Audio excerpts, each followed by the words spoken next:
we're back. We've been gone into the Phantom Zone. I was sent there because, I basically committed treason against Doug, and he has disappeared because of it from existence. He had too much mustard. Too much mustard. Is that what Dijon does? That's what Dijon does. Wow. Nonetheless, this is Comics Covered for the week of July 10, 2019, episode 82. Damn. Yeah. Here on Comics Covered, other than Dijon Mustard, we talk about comic books and the world around them. The comics, the industry, the movies, the TV, the games, sometimes. We'll talk spoilers, possibly. No, we will. We will. We definitely will. But we'll warn you about them. I'm Jack. At this point in my life, I've probably got about the same experience in comics as my co-host, who is... Me. Samantha. Hello. I'm a recent convert to comics. At this point, I've gotten some pretty good knowledge. I'm getting up there, you know. You're getting up there. Yeah.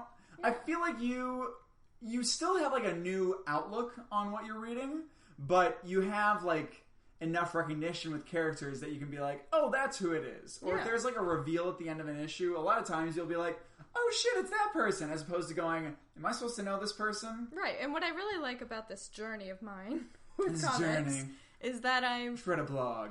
I'm going to the old stuff, to the stuff where you build off from. Mm-hmm. So I'm not just reading the, weeklies, the new stuff. I'm going into, Swamp Thing is it from the 90s? 80s. From the 80s. So, Alan Moore started his Swamp Thing run before he wrote The Watchmen. That's amazing. So I'm learning my shit, Yeah, you were definitely learning your shit. I think so.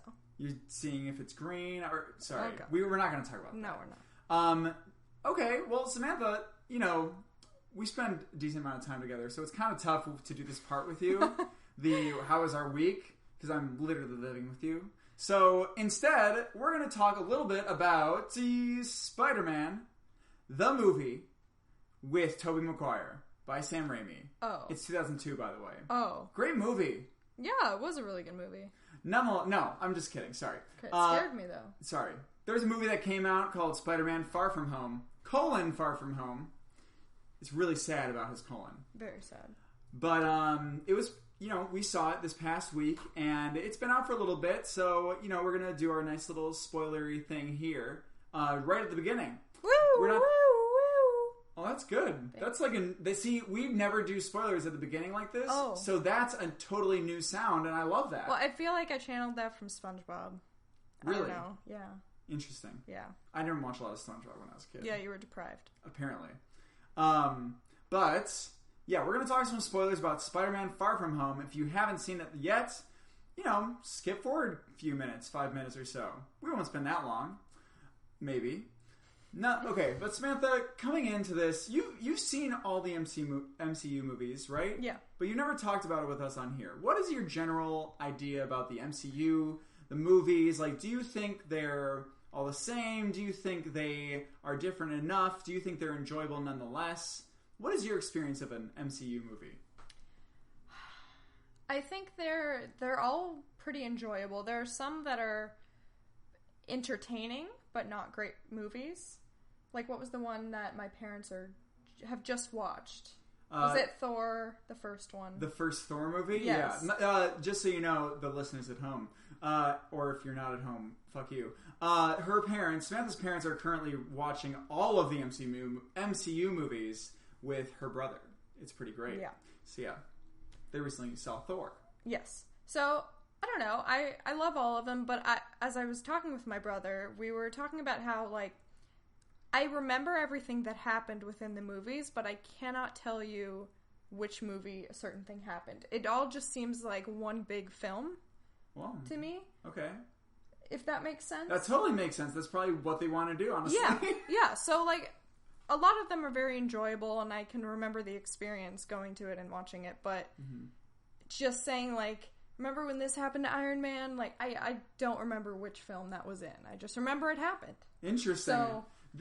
I feel like we should do a quiz maybe next episode that we do together. But that happens a lot also with other movies, like Star Wars movies. Oh. You'll say, remember this happened in this Star Wars movie? And I'll be like, no, I just remember it happened. Like, do you remember in The Last Jedi, the most recent Star Wars movie, when Frodo threw the ring into the fire and Harry Potter beat Voldemort? Yeah, no, I definitely remember that. How Crazy. could I forget? Crazy shit. Crazy. But yeah, that's how I watch movies like that. What would you call that have the whole universe and a multitude of films where everything is just sort of one big story? Yeah? Yeah, Like, you keep everything in mind as you're watching it, and then sometimes things get confused because of that? Is that what you're saying? I don't know if they get confused. I just cannot say this happened in this particular movie. I think because the MCU is such... Like, every movie can be such a part of the whole. Yeah. Just like, kind of like we're going to get into, some of them are a little blinded by it, how it connects to everything else, so it doesn't become as much of a film in and of itself. So, yeah, I can totally see how that stuff can get confused. Absolutely. We should do a quiz soon, I was going to say, about, like, giving you moments from different movies and having you try and guess which one. That would be really difficult for me. Well, no, I mean, we'll put in some hard ones, put in some easy ones. We have great quiz music that we've used before that I wrote. So I haven't been able to use it. It's an excuse to use the quiz music. I want to use the quiz music. Here we go. Okay. But since Doug doesn't exist anymore, I have to do the editing. I don't even know. Well, again, if we bring back the Dijon, yeah, then Doug might come back. But we Maybe. gotta all get some Dijon ones. Dr. Dijon, we have to call him. Okay, but yeah. Anyway, Spider-Man. Spider-Man Far From Home. Samantha, what did you think of this movie in particular? I was very entertained, although I didn't care as much. As much as what? As much as most of the MCU movies. Okay. I just felt like it was very... Like they were trying very hard to make him look like this tiny little... oh, poor me character. And I get the big message where, he's this kid who just wants to be a kid, but he has all these, all this responsibility. But I felt like they were just, like, nailing it in, like, really trying to make us feel that, but I wasn't getting it. I wasn't caring enough. Like, do you feel like you just don't really connect with this iteration of Peter Parker? I liked the first film. Yeah. I connected with him with that. You know what's interesting? What always interested me about you is that you didn't want to see the first Spider-Man movie. I really didn't want to see Why didn't you? I don't know. I feel like there's been 3 Spider-Mans now, and I don't like that. I just feel like there should be one for a good amount of time. Well, blame Sony. Yeah, seriously. But I just feel like that's why. I just had this whole idea of who Spider-Man was. Then the first British guy came. Yeah. And I was like, I don't want nothing to do with him. I'm sorry. He's too thin. And then this other British guy is now here. Yeah.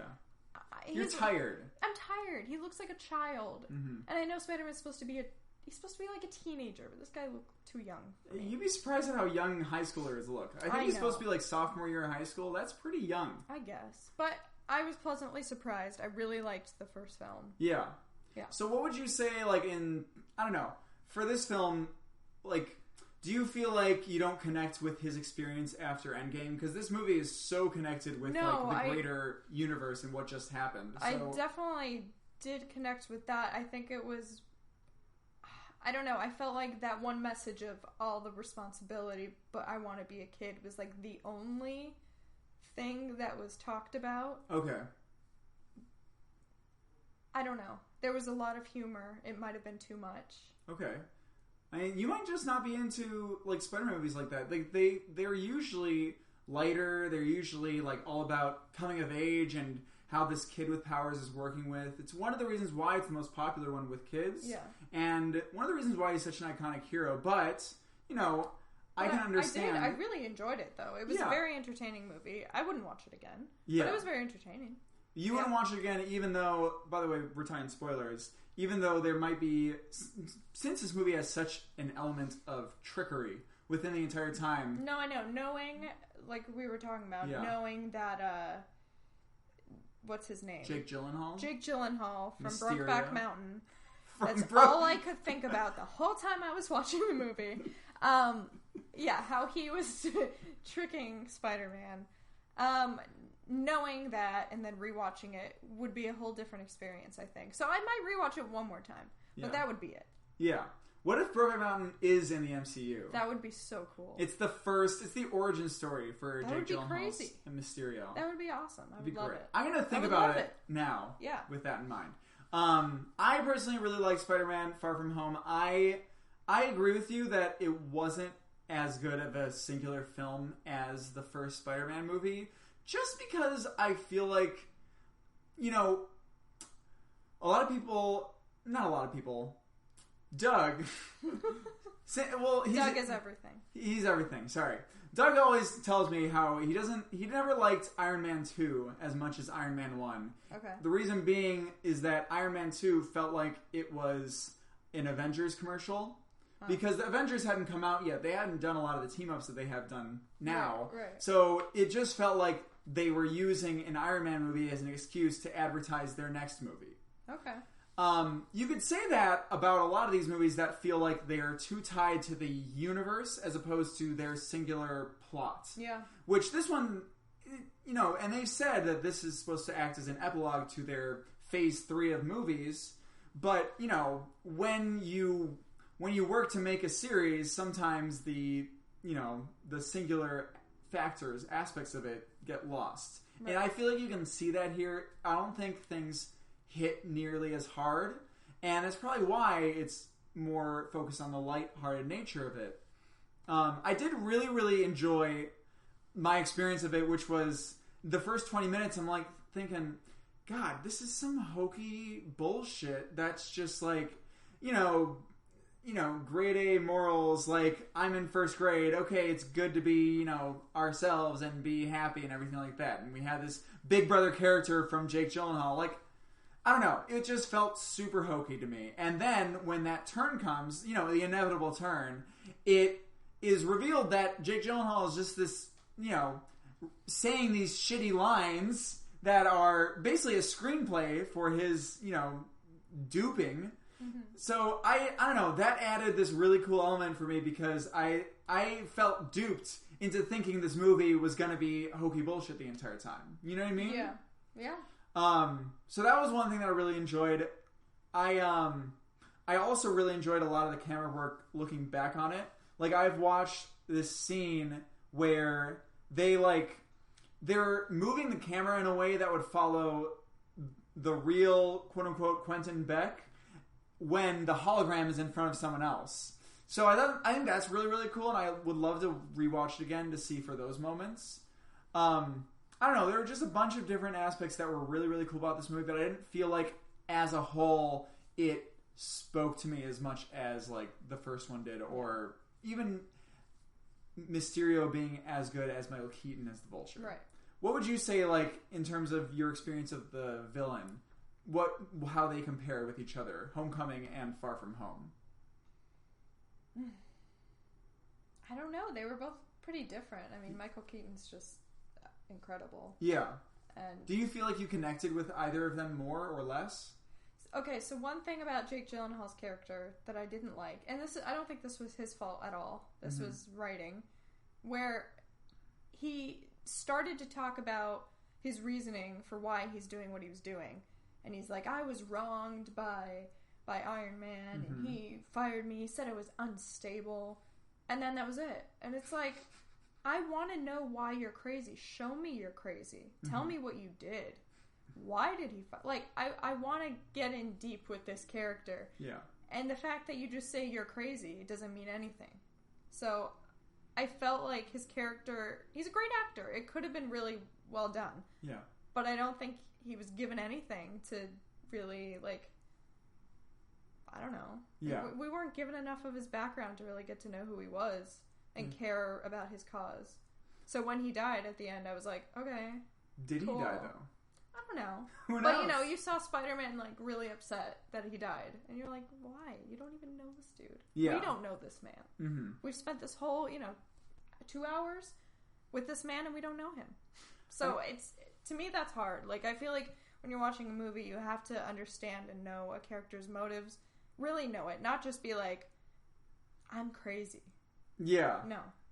That doesn't work. I can understand that completely. I agree, definitely. I don't know if he is alive or not, but I would agree that even if he is, we're going to have more, like, down the road, we need to feel the same feeling that Peter Parker's feeling. We need to know why he's upset. Like, I know why he's upset. He doesn't like people dying. He's a kid. Yeah. But, like, you know, I don't know. I don't know if I'd have that experience. I don't feel like I empathize with that specific feeling right now for him. Right. One thing I wanted to ask about, do you remember, I don't think I watched the movie Doctor Strange with you. I don't know if I'd met you yet, actually. 2016? Yeah, I would have met you. Yes, did we see it together? Yeah. Do you remember the, like... Girl, you tripping. Well, speaking of tripping, do you remember the sequence in Doctor Strange where he's just, like, tripping out and the Ancient One, like, puts him into astral form and he's, like, going crazy and shit? Yeah. I thought that sequence had a really nice companion in this movie, in Far From Home, when Mysterio, like, has his first encounter with Peter Parker and Mysterio's revealed that he's evil. Yeah. And that huge, trippy hologram sequence. That was very cool. What did you... But again, that's not writing. No, of course. I was just going to ask about, in terms of camera work and in terms of, the like... The camera work was incredible. It was a very interestingly viewable movie. What did you like better, though? Do you like the work that's done in Doctor Strange for that? Or do you like this one more? Oh, I don't know. For me, I see the difference in the fact that, like, Mysterio is trying to freak this kid out, and he's trying to make him feel like shit at the same time. Yeah. And because there was, like, this emotional subtext to what he was showing and everything, like, there's a point at which he goes to, like, Iron Man, Tony Stark's grave, and he has a zombified, zombie Iron Man. And it's like, Jesus, man. Right. Like, right. That's nuts. Yeah. And I thought because of that, and because it wasn't just crazy visuals, I even liked it a little bit more than the Doctor Strange one. But, I mean, nothing really beat, like, experiencing that for the first time in a Marvel movie, that trippy sequence in Doctor Strange. Because that was just bringing it to a whole new level. Yeah. Okay.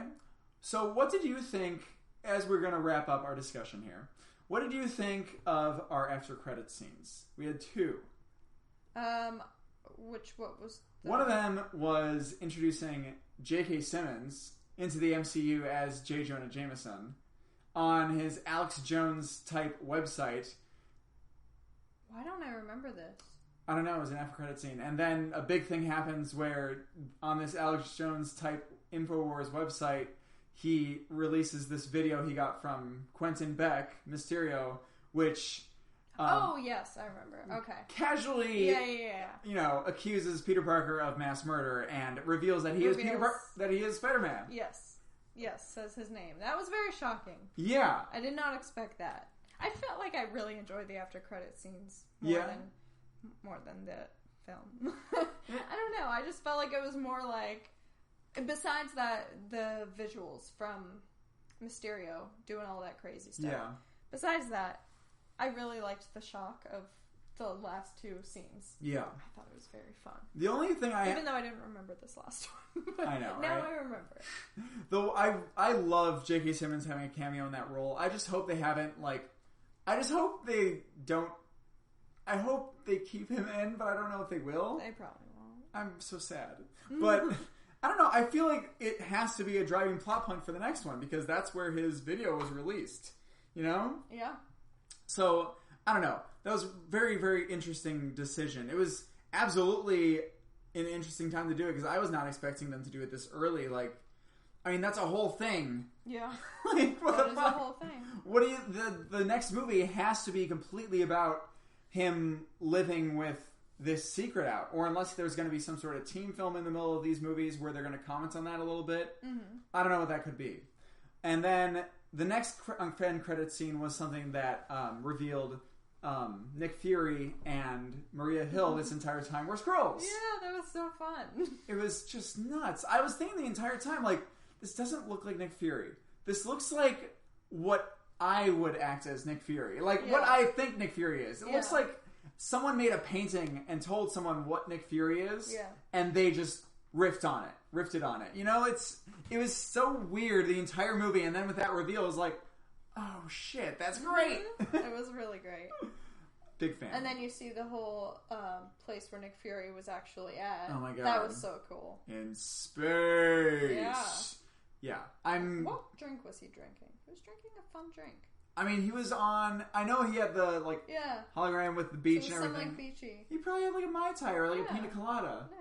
If you like pina coladas, I do. Good. But I hate coconut. Wait, you like pina coladas, but you don't like coconut? Mm-hmm. Huh. Yeah. Are you a scroll? Maybe.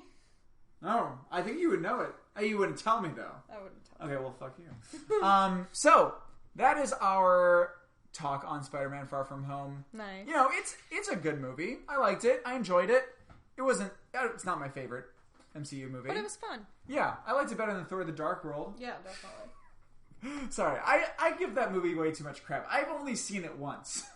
I shouldn't. It's not fair. I should see it one more time at least. I mean, it's okay. It might be my favorite movie in the world. I highly doubt Probably that. not. Okay, well, Samantha, do you want to move on into news? Yeah, definitely. Cool. Usually when I say that, we would pause, and Doug afterwards would edit in the music, but I'm not sure if I'm going to do that because I don't know how to do that. Okay. But maybe, in a week I'll merge with Doug's existence and I'll know how to do that. Possibly. It's amazing. We'll see. So we got some news. It's from, last week. We didn't have a lot come out, but we had 2 new series announced from DC Black Label, which up until now has really only been a bunch of Batman stuff and 1 Superman thing. Mm-hmm. But Jeff Lemire, theoretically, is going to be writing 2 projects for DC's it's still new, imprint, and one is going to be Joker Killer Smile.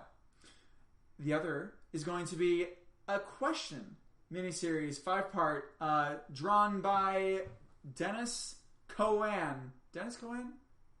I forgot. I should look that up. But he's the guy who did the original run with Denny O'Neil. It's not Denny O'Neil because it's Denny O'Neil, not Dennis Cohen. Right. His name is something else. I'll figure it out right now. But Samantha, we read an interview where he was talking about this. Like, what are you interested with both of these series? Well, like, are you interested in one over the other? Yeah, definitely, because I haven't read the question yet.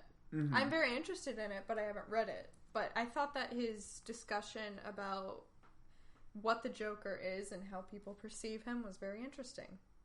Mm-hmm. I don't think I've ever heard anyone talk that way about the Joker. What do you mean? He was just like, I don't really like the Joker.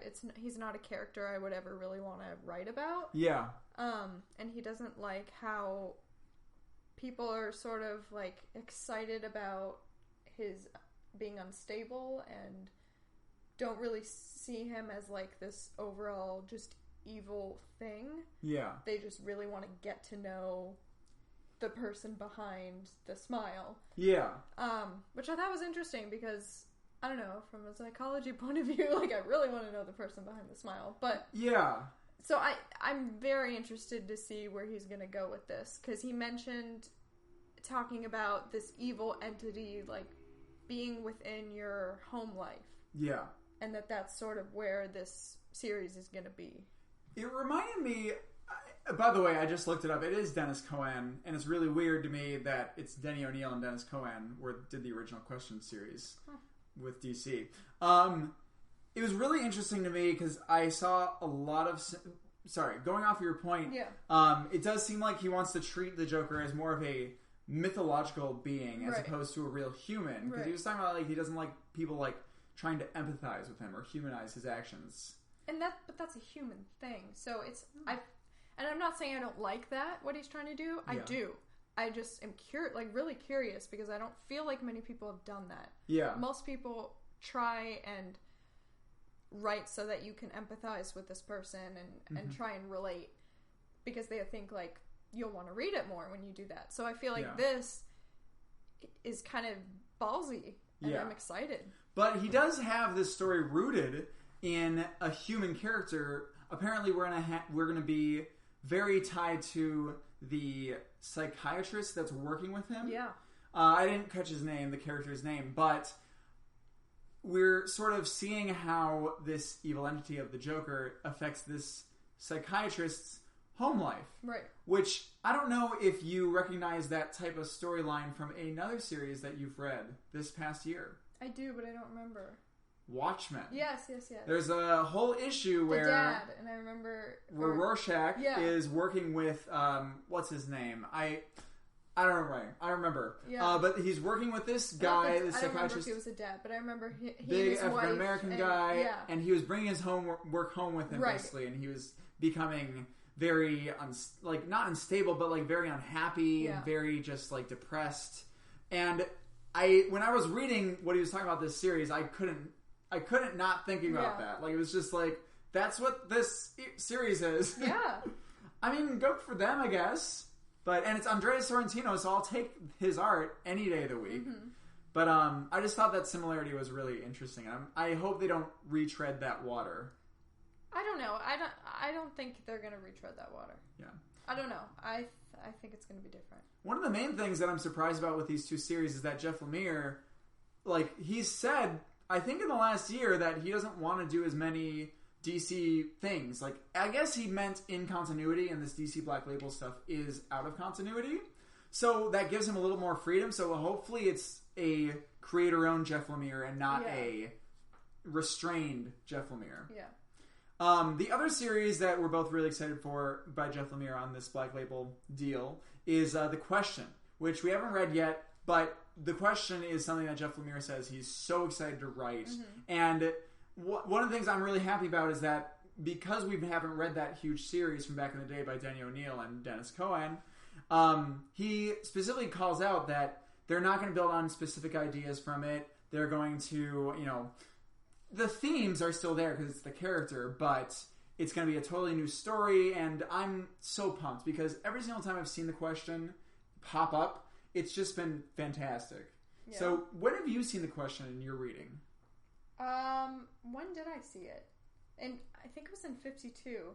And that was probably the only time, but it wasn't, it was not the old character, it was that woman. It was the old character for a while. Yes, but then it transferred to, what's her name again? Renee Montoya. Renee Montoya. So I saw mostly Renee Montoya as The Question, I feel like. I don't think so. I thought I did. Because it was introduced, Vic Sage was The Question. Right. And then, like, their whole story together had to happen, like, over the course of the entire thing. It was only, like, the back, like, quarter of it. Well, back half of it where he developed, spoilers for 52, it's 10 years old, go read it. He develops cancer. Right. And she tries to bring him up there. So most of it is without a question. She's only the question for a very small. I think the reason why I'm feeling like that is because a lot of it was, Vic was not superhero-y, really. He was seen as this sick person. Yeah. So I feel like that's why I'm thinking that. Okay. Because a lot of it was their relationship and her trying to save him. Yeah. And her playing off his, like, identity afterwards. I don't know. Yeah, I don't know. It's going to be really interesting to see. It's going to be a new character for both of us. Mm-hmm. I don't know if I want to try and read The Question series. It's a long series before this comes out, or if I want to just go into this blind. I don't know.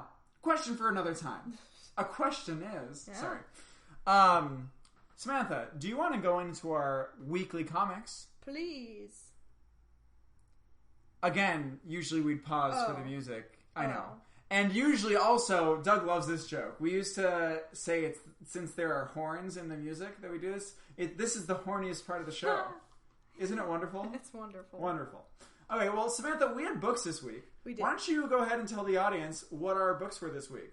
Our books were Black Hammer Justice League, Hammer of Justice #1, Detective Comics number 1007, Naomi, the last one, #6, Oblivion Song number 17, Outer Darkness number 8, Venom number 16, and Jack and then, I usually say what Jack had. Sorry. Here he goes.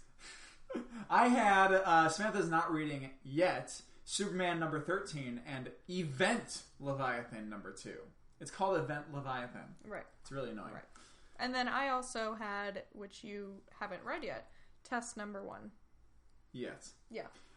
So Samantha, you gave a spoiler warning earlier, so I get to give the spoiler warning that we always give during this part of the show.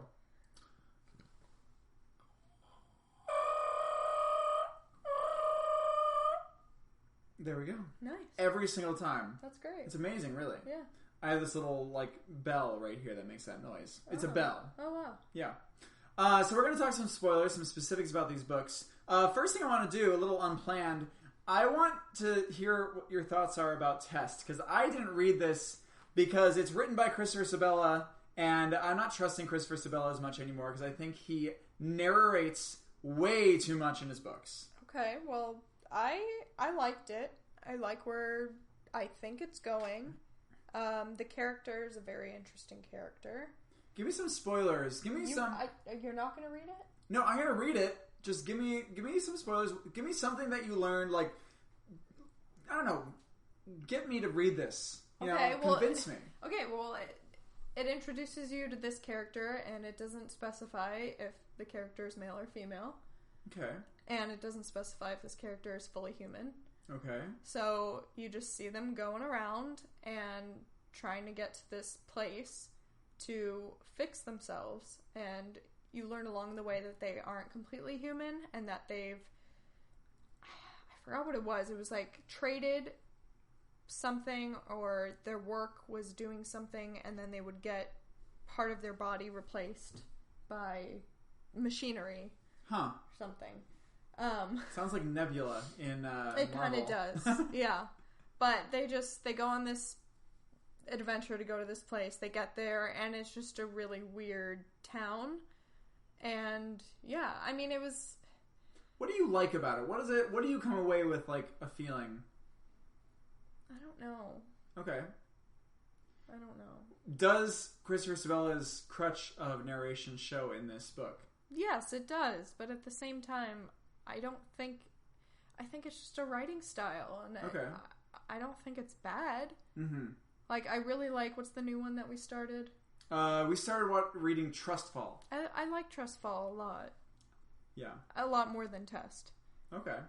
And that's another one. I had trouble reading Trustfall even at the beginning because it was just so much narration. But I read it again and I liked it a lot more. I enjoyed it a lot. So I don't think using narration as a crutch is necessarily objectively bad. I just think... I don't even think you can say it's a crutch. I think it's just a style of writing. Yeah. If you're more used to, or you like reading novels that, go into detail about certain things, then I just think that's what you'd like. Okay. I mean, I can see that. I'm not being fair to him. No, I don't think you're being fair. Okay. Sorry. Because, even if it's not your cup of tea... Yeah. It's just a way of writing that... you're just not into it, and that's fine. It's someone's cup of tea. It is. And I shouldn't spit in it. Right. Okay. Okay, well, let's talk about some books that we both not necessarily enjoyed, but both want to talk about. Okay. Black Hammer / Justice League, Hammer of Justice. Number 1. Samantha, this is the first time... Well, this is the first crossover that the Black Hammer folks have had with anything. Right. With anything? I think so. Don't correct me if I'm wrong, anybody on Twitter. Fuck you. But, what'd you think of this? I mean, it wasn't what I thought it would be. What did you think it was going to be before we get started? I thought that they were going to see each other and meet, and it was going to be this whole weird thing. But I kind of like how it turned out better for this first issue. Is it just going to be a first issue, or is there going to be more? This is a 5-part series. Okay, cool. So yeah, I really... You thought this was going to be done? You never know with these things, right. You know? I would hope that Jeff Lemire would write a more complete story if it was a one-shot. Yeah, you would think. But yeah, no, I really like the direction they're going and how the Justice League, they're speaking it almost verbatim, how the first part of it was, where the Black Hammer people were talking. Yeah, and then when the Black Hammer people were put into... Where were they put into? Gotham? Metropolis. Sorry. It's okay. They were put into Metropolis, and they were totally out of their element and all freaked out. But the Justice League were completely calm. Well, I think... Well, because at the end here, I think this was a 10 years later sort of thing. They've been stuck there for a long time. Or, never mind, it doesn't say any years have passed, but we just, like, zoomed in to, like, them living here, and they're stuck here. So we actually don't know. Do they say? I think we're assuming their perception has been, like, 10 years, because they're speaking exactly the same way. No, Wonder Woman says it's been 10 years since we arrived on this farm. Then, yeah. So, yeah, they've been stuck there for 10 years. Yeah. And, like, I'm totally into these characters behaving like this. It makes sense. Like, I think Clark Kent, he grew up on a farm when he was a kid. Yeah. If he's seen Bruce Wayne build contraption after contraption to try and get off this thing and fail every single time, after 10 years, I feel like Superman is the person to be like Abraham Slam and just try and make his life good. Yeah. I don't know. It's really, really interesting. I am sort of looking for when they're going to meet as well, but I feel like this was a really good first issue to, like, set up the conflict sort of thing. It was really great. And one thing I wanted to bring up was that Talkie-Walkie has always been referred to as a she. Yes. And in this issue was referred to as a he. Yes. Why is that? I have a theory about this series. Okay. I think this series, first of all, it's definitely an Otherworld's story. I think it's an Otherworld story in both senses. I think it's an Otherworld story in the Black Hammer part and the Justice League part. Okay. I think Black Hammer people are not the same Black Hammer people we've come to know and love. Okay. And I think in this other reality, probably just because they wanted to show the mirror between Talkie-Walkie and Bruce Wayne more so. Yeah. I think in this other reality for this Black Hammer family, it's a male voice in Talkie-Walkie. I forgot some of Talkie-Walkie's origin. I don't know. I think it was just programmed as a female voice. I'm not sure. I don't remember. I need to research that. Okay. More on that later at 9. Sorry. But I have an idea that was either a mistake in editorial, but I don't think that's as likely. I think that was written as he. Well, they read it twice. I think they say he twice, so I don't think it was a typo or anything. Well, I think maybe if this went through like DC editorial or something, maybe they don't know. Maybe they just assumed the robot is a guy, because I can't think of another female robot that doesn't have any female features whatsoever. Yeah. So I don't know. I guess we'll have to see. My absolute favorite part of this. Wait a minute. Was Cyborg in this? Did we see Cyborg? I don't. He's on the cover. I just realized he's on the cover. Okay, he's in this. Okay, never mind. He's in it. Sorry, that was my bad. I didn't realize. I don't think he spoke at all. Did he? No. Oh yeah, he speaks once. When does he speak? He speaks once when he's given Flash shit for. Oh, okay. Stuff. Yeah. I also feel like this is a Justice League that has just gotten together to. I don't know if you knew this, Samantha. Yeah. The Justice League first got together because of a conflict with Starro the Conqueror, the starfish that they're fighting here. Yeah. So I feel like this was actually the Justice League's first meeting in this other world. Interesting. Okay. I don't think they have the history with each other as they had, in regular continuity. Yeah. So I don't know. That's just my feeling. I obviously will learn more as we go along, but that's my thought on this. Cool. Let's move on. Samantha's giving me the move on. No, we raised the curtain here. They didn't know what we're doing. They know we're just sitting here talking about this shit. Okay. It's okay. We've we done gotta worse. Move on to the other books. We have to move on to other books. So one of the other new ones, I just wanted to say that the Golden Gale yelling Zephrem in Metropolis, hoping that it works, so sad. was by far my favorite part of this book. That's all I'll say. Another series that we kind of got on a whim, was Peter Milligan and Michael Allred's X-Statix #1, which is a team that started out of the original X-Force when they all died. Mm-hmm. And Samantha and I have never read this before whatsoever. We literally got this on a whim because we like Peter Milligan. I really like Michael Allred's art style. Samantha, what was your experience of this? It was a lot of fun, and I love Peter Milligan. Yeah. I don't know. I was really engrossed. I like that word recently. Engrossed? I was really engrossed in the story. Yeah. And really related to the woman, not Edie, her daughter. Katie. I just really loved her character and the honesty. It just felt very real. Mm-hmm. And it just felt like it was really fun. And, I mean, not the part where she was finding out that's her mother and feeling really sad. But the other part where you're just meeting all the characters and they're just hysterical. And I love it. The international sex symbol Duke. Yeah, I love it. I love Duke.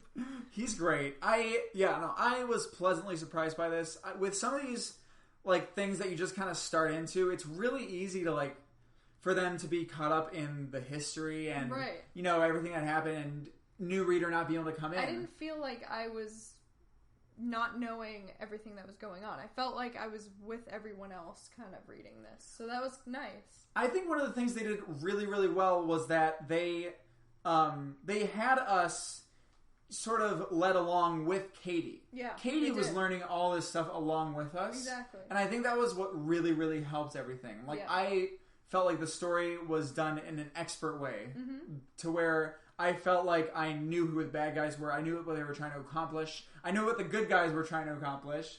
It's so funny to me that this team is just, let's record videos of us doing crazy heroics things so we can make money and have fame. But then we need a teleporter to get us out of the situation. We don't want to die or self-threat or anything. Right. That was great. It's really, really amazing. And I'm glad they got the whole team together. I'm really weirded out that this is setting up something that's going to happen a year from now. That pissed me off. Because I was so Samantha into is pissed off. I'm pissed off. I really thoroughly enjoyed this. And then I go up to Jack and I'm like, yeah, this is great. When's the next one coming out? And he's like, oh, a year. It's like, are you the serious? ad is right here in the back. It says, coming next year. Yeah, but I was having so much fun I didn't even see that. You know, who knows? Actually, I read this as in a year, but it does say coming next year. Next year is in 6 months. Right. And I believe I read somewhere that this new Excellent series is spinning out of Jonathan Hickman's new X-Men stuff. Yeah. Like, he's setting up this whole new status quo for the X-Men, and this is going to kind of spin from that. Okay. But yeah, I just want more. I know. You'll get it. You'll get it. Moving on. Samantha, we picked up another new series. Jesus, we had 3 new series. I know. We have a problem. We do have a problem. We picked up The Invisible Woman. To be fair, Doug told me after Wednesday to get this, so it's really his fault. Okay. Doug sucks. We hate him. No, we love him. Samantha, I don't know if you've read anything with any Fantastic Four character. I don't know. I don't think so. Okay, well, it was great. What'd you think? It was great. Okay, so this is the Invisible Woman by Mark Waid and Mattia de Lewis. So I'm not usually like in comics where they try to make it like female power. Usually, I just feel like it's men trying to do it, but they're actually demeaning women while they're doing it. You think it's usually that? I think it's a lot of times that. But in this case, I really felt like Mark Waid was depicting like a strong like family woman who's also a badass and like does her fucking job. Yeah. Except for at the end when Black Widow showed up. I'm like, why? I just wanted Sue Storm to be just that one strong woman. I don't want a whole team. You don't need to do that, Mark Waid. You need to just have one woman who's strong. Yeah. I don't know. I loved it, and then I saw that, and I was like, oh, okay. This is what you're trying to do. And it made me sad. Like trying to... What do you mean what they're trying to, like, create, like, this whole, like, team of female strong women, and it's like, no, it doesn't have to... I don't know. It feels like a gimmick. More than this. There's just this strong woman who's doing her own stuff. See, I didn't get that as much. I totally understand what you mean. I've talked with Doug at length about how I don't like, making equality into a gimmick. Yeah. I didn't feel that in this. At least not the end, like what you're saying. I feel like Black Widow she's one of the only pure espionage characters in the Marvel universe that I know of, at least. Like, she's a very famous, purely spy-centric espionage character. So I think it makes sense that she's here to, like... Invisible Woman is not a spy character. I think they show her she's kind of out of her element in both these times. She's just going back to kind of an old flame in a way. Yeah. I just hope that he continues to make her just a strong woman and not... Depend on other people? Yeah.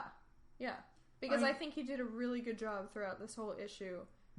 Just making her seem awesome, and it didn't feel like a gimmick at all, which is really special because I don't feel that often when men write these comics. So. I can understand that completely. I would agree. There's things like drawing her in a way that looks like a mom. Like, I have this one-page splash open. She looks beautiful, but she doesn't look like this porn star that they usually try to make them look like. Like, she just looks awesome. Yeah, and she looks badass. Yeah, she does. But, I really, really love this. I love the art style in this. The art is beautiful. I don't know what it was, but I read a preview of this, and... It didn't come off as well on that. It was still beautiful, but when you see it in person with paper, it's gorgeous. Yeah. And I know you love Sue Storm's expression of what coffee is like. Yes, I was going to get to that. Yeah. What did she say? Like, the best moment or something? The most beautiful thing is this. And it's a cup of coffee. And she's like, it's just one of the best things that you can get from home is the perfect cup of coffee. She talks about how she's seen the wonders of the multiverse, the sights of everything, but the best thing is... And I'm making fun of this because I'm obsessed with coffee and Jack does not like it. It's not that I don't like coffee, I don't drink it. Yeah. I think everyone who's heard this show before knows that I have way too much energy. Right. All the time. And I say things all the time. And most of us need coffee to get an eighth of that energy. Yes, so I'm sorry. I'm sorry that I exist, No, it's Samantha. okay. Okay, yeah, I'm really, really excited to continue reading Invisible Woman by Mark Waid. He's very good. He's great. Okay, moving on. We also read Naomi number 6, which is the ending of this first arc. I saw somewhere that they're going to have a Naomi 2 coming up. Yeah. Which is the next series. So maybe they're not even going to have a Naomi number 7. They're just going to have Naomi 2 number 1.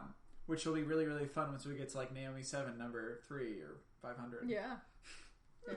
So what'd you think of Naomi? What'd you think of this whole series? Because I don't know if we've had you talk about this at all. I loved it. And I think that having family members that are adopted, I think, like, helped me relate to this character. Okay. Because, you know, a lot of it was her just wanting to know where she came from. Mm-hmm. But at the same time, like, loving her current family, knowing that those are her real family. So it was just kind of like, I don't know, it was beautiful. And I loved it. I don't know. Do you feel at all uneasy about this story needing to go in a different direction with this character because she knows everything now?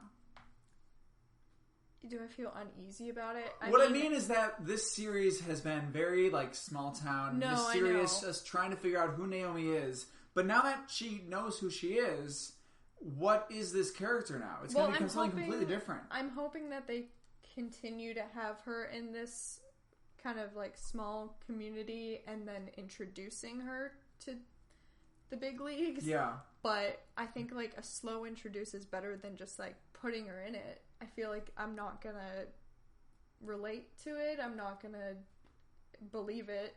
Yeah. You know? I mean, I agree. I just... One of the things I've loved this series, I've loved the introduction to this character. I don't know if you can really capture the heart of what this first series was with any future series inherently to what it was. Yeah. So I just feel a little weird about that, and I'm interested to see where they go with this character, is basically what I'm saying. I'm very interested. Yeah. But I liked it. It was sweet. It was nice. And this art has been incredible this entire time. Yeah. I'm so excited for this artist is doing one of the new Young Animal series, Far Sector. Cool. Which I'm really excited for. A bunch of space Green Lantern stuff drawn by this guy. Cool. Jamal Campbell. Nice. I believe.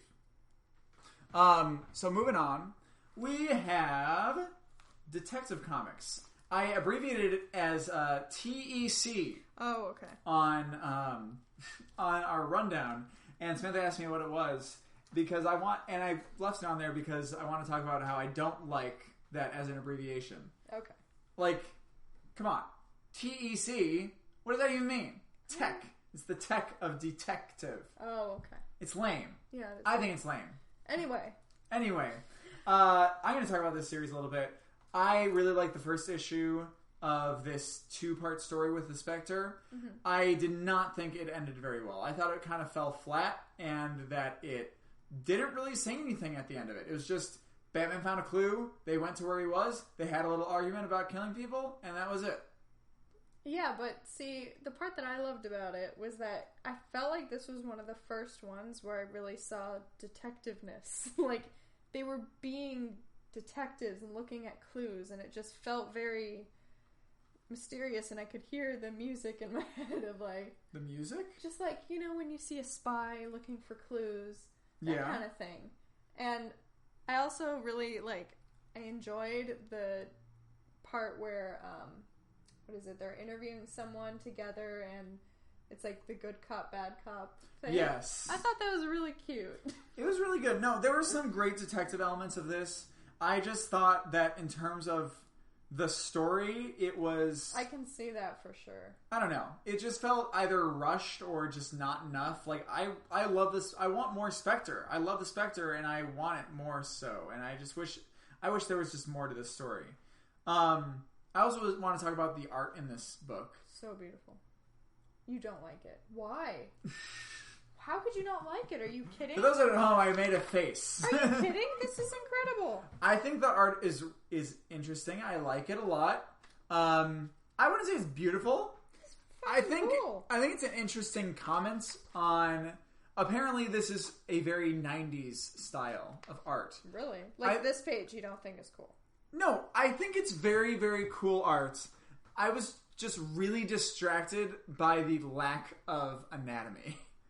Like, I was turned to this page just now where Batman is... Dude, like, if you look in here, you see the bats and... I understand that. Details. Look at Batman's body. Look at Bruce Wayne's body. Okay. Tell me that's not weird. But yeah, of course it's weird. It is so... I don't know why. When I was reading this book, I could not stop thinking about how weird Batman looked and how weird every single person's body looked. I know it was very 90s. I don't have that experience. I don't have that nostalgia. I need to read more 90s comics apparently, so I'm sorry everybody. But yeah, that was my experience of it. Okay. I didn't like the story that much. I liked the art a lot. It was very good. I was just very distracted by the anatomy. All right. That's fair. Okay, so we had one other that we're going to talk about, Venom. Samantha, you said you had something to say about Venom. What would you say? This is a nice little, like, filler arc in between. Yeah, I thought this was a good, like, character development arc. Okay. And this was, like, you just got to see him in this adorable role as a father, and he, instead of just, like, fighting and beating people up, he was doing it for his son. Like, he wasn't doing it for him, he was doing it for his son. Yeah. So it was just nice to see him in that, like, protector role. I really thought it was interesting how they showed him, like, am I going to become a monster right now for my son? Yeah. Am I not going to become a monster? Yeah. But all the while, he doesn't have the symbiote right now at all. And it was really interesting to me how they showed that through the arts. Like, they drew him as the symbiote when he was doing that kind of stuff. Yeah. It was also a little confusing because I know that he had the symbiote throughout this whole War of the Realms thing. Yeah. So coming to this after not reading War of the Realms, I was like, wait, did he get it back or no? Wait, no, he definitely doesn't have it. Wait, does he? No, he doesn't. He doesn't have it. No, he doesn't. I don't know. It was really weird to me. But, and I don't know, this art as well it seemed very chaotic. I enjoyed it in general. But, I agree with you that I really enjoyed seeing him behave with the care of his son in mind. And I'm really excited to see that carry on through Absolute Carnage, which is next. Yeah. It's exciting. Yeah. It'll be exciting times. Very exciting. And that's going to be... Remember the guy that originally was doing the art on this, Ryan Stegman? Yeah. He's doing the art with Donny Cates on Absolute Carnage. Cool. So, yeah, that should be really, really fun. I'm really interested to see how he works without the symbiote. If that's going to play into it, like, Yeah. If he's going to get it back in here. I don't know. It's going to be really strange. One thing I didn't... Like, I wish they would have shown, like, him trying to punch someone and getting hurt because he felt like he had the symbiote, but he didn't. Yeah. You know what I mean? That probably just... I think he wasn't feeling it because he was on that high of just feeling like he had the symbiote. Yeah. Feeling the protector role, and it was just like he was in another world in his head. So I think he just didn't feel the pain. He probably felt it after, but he didn't feel it during it, I don't think. I wonder if they're going to show it like this in Absolute Carnage. Like, draw him as Venom with the symbiote, but he doesn't have it at all. Yeah, we'll see. So I wonder if that's going to play into it. I don't know. Very, very interesting shit. Next week, we also have books, Samantha. We have some stuff ending. You know, we started 3 series this week. We're actually ending 3 series next week. Oh my god. So we have Assassination number 5, which is the last one. We have Ghost Tree number 4. We have Little Bird number 5. We've been very, very happy with Little Bird. Yeah. Samantha has been reading it as well. So good. We have Gideon Falls number 15.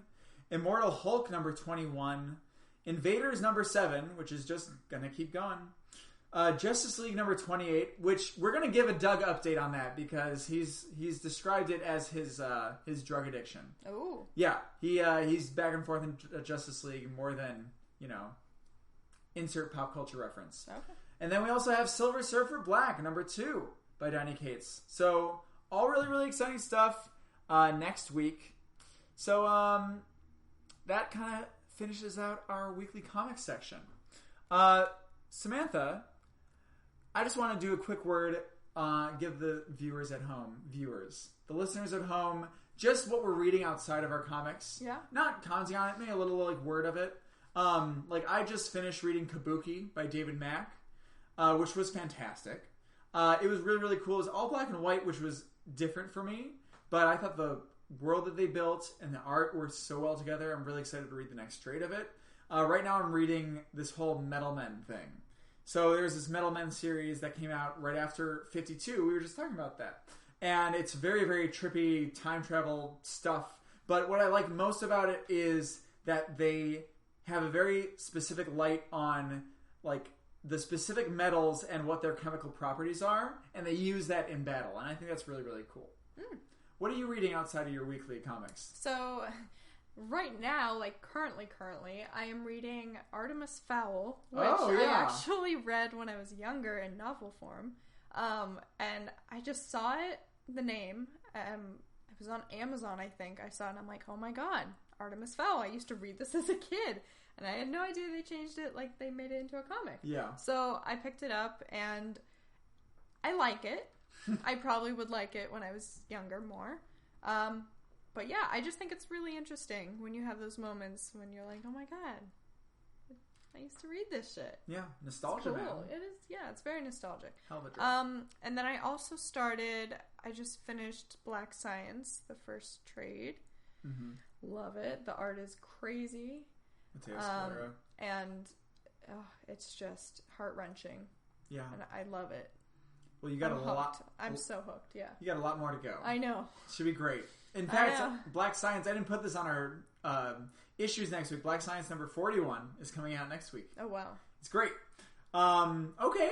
Well, that's, I think, going to about do it for us this week. If you made it this far, thank you so much for listening. Pretty pleased with a Black Science on top. Mm-hmm. Please give us a review or star rating on iTunes. If you enjoyed what you heard, let someone know about us with your mouth or with your mouse. We release episodes weekly on Sundays, except for this one. Sorry, I guess. So be sure to check out next week because it'll probably be there on Sunday. Or better yet, you can subscribe to the podcast feed and never have to think about it. You can just, it'll just show right up when it gets there. So if there's some sort of crisis and we're late, then, you got it at some point. This is where I like to say valuable content, because I always let people know that we have valuable content in this outro. Mm-hmm. Samantha, would you like to do the second half, or do you want me to just keep going? You can keep going. I'll just keep going. I'm good. Samantha doesn't like reading. Wait. No, I love reading. And you know what? You can subscribe on many podcast apps like iTunes, Stitcher, Spotify, and Google Play Music. So whichever podcast app you prefer, we've got you covered. See, there we go. Okay, I can read. She did the thing. I did it. You can also find web archives of all our previous episodes at comicscovered.libsyn.com and on our YouTube channel. We're on Twitter, Instagram, and Facebook under the handle @comicscovered. And if you want to get a hold of us with a question or feedback, send us a message on social media or email to comicscovered@gmail.com. Thank you again for listening. I'm blue. And that's funny. You're saying I'm blue because your thing there is blue. Oh, his writing there. That's true. Also, on this microphone, it's written blue. Yeah. Well, who are you? I don't know. Who am I? You're Samantha. Or am I the question? It is a question. The question is. And this has been Comics Covered. Thank you.